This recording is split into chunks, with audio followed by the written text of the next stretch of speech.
আচ্ছা, এখনকার জেনারেশনের প্রেম আমরা দেখি যে সিচুয়েশনশিপ প্রেম, সিচুয়েশনশিপ যেটাকে বলে, এটা তো অবশ্যই আপনি ওয়ার্ডটা শুনে থাকবেন, যে এখনকার জেনারেশনের জেনজিরা বলে যে সিচুয়েশনে পড়ে আমরা রিলেশনশিপে আছি, কিংবা রিলেশনশিপটা খুব একটা লং লাস্ট করে না। আবার অনেক দেখি যে 7-8 বছরের প্রেম তাদের বিয়ে পর্যন্ত যায়, ভালো। কিন্তু যেহেতু আমরা একটু নেগেটিভলি কথা বলতে চাই যে প্রেম যাদের টিকে না বা প্রেম না টিকার কারণটা এখন এই জেনারেশনের অন্যতম কারণ কি? প্রথমত হচ্ছে কমিটমেন্ট এবং ট্রাস্টের একটা জায়গা মানে খুব দরকার। এবং আমার মনে হয় যে প্রেমটাও হুটহাট করে হয় এবং একজন একজনকে না চিনে না বুঝে, এটাই না চিনে না বুঝে ডিসিশন নিয়ে হঠাৎ করে, মানে সময়টা অল্প নিয়েই হ্যাঁ, তারা একদম অল্প ডিসিশন সময়ের নিয়ে একটা ফেলে। ফ্যাসিনেশন মাথার মধ্যে কাজ করে যে ওকে মানে ছেলেটার মেয়েটাকে ভালো লাগে, মেয়েটার ছেলেটাকে ভালো লাগে।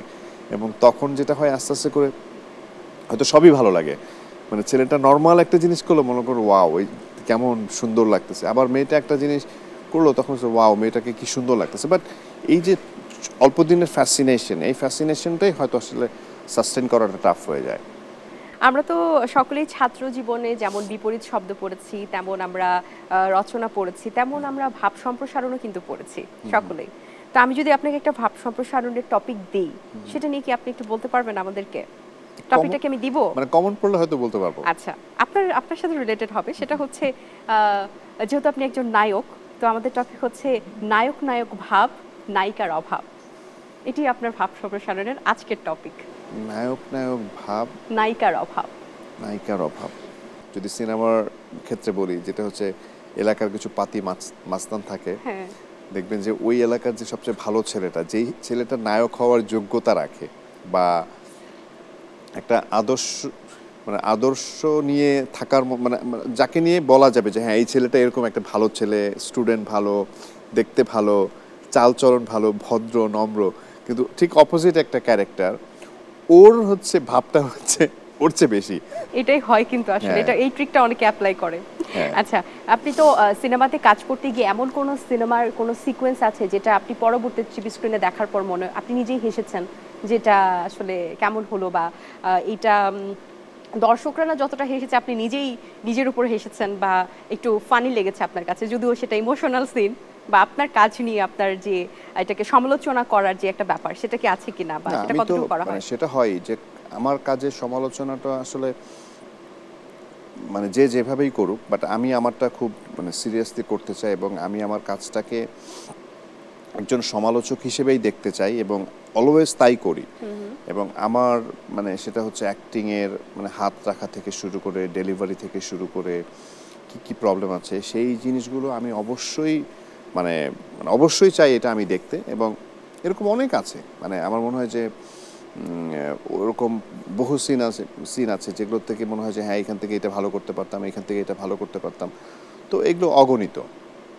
আচ্ছা, ব্যক্তি জীবনে তো আমরা আগেও আপনাকে জিজ্ঞেস করেছি যে ব্যক্তি জীবনে আপনি একটু অন্যরকম, আপনাকে টিভি স্ক্রিনে আমরা যেরকম দেখি, ব্যক্তি জীবনে আপনি একটু রিজার্ভ থাকতে পছন্দ করেন, এটার পেছনে কারণটা কি? যখন আমরা সিনেমা করি বা কোনো ক্যারেক্টার প্লে করি, ওইটা তো আসলে আমি না, ওইটা তো ওই ক্যারেক্টার। তো এই ক্যারেক্টারের মতো করে আমি হই। সো আর ব্যক্তি জীবনে যেটা আমি সেটা তো আমি এরকমই।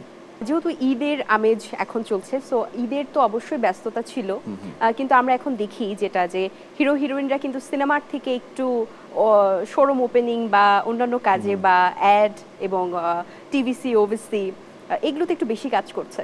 সেক্ষেত্রে আপনার কি কাজের ব্যস্ততা কেমন ছিল, বা কোয়ালিটিফুল কাজ নিয়ে আপনি কি চিন্তা করছেন?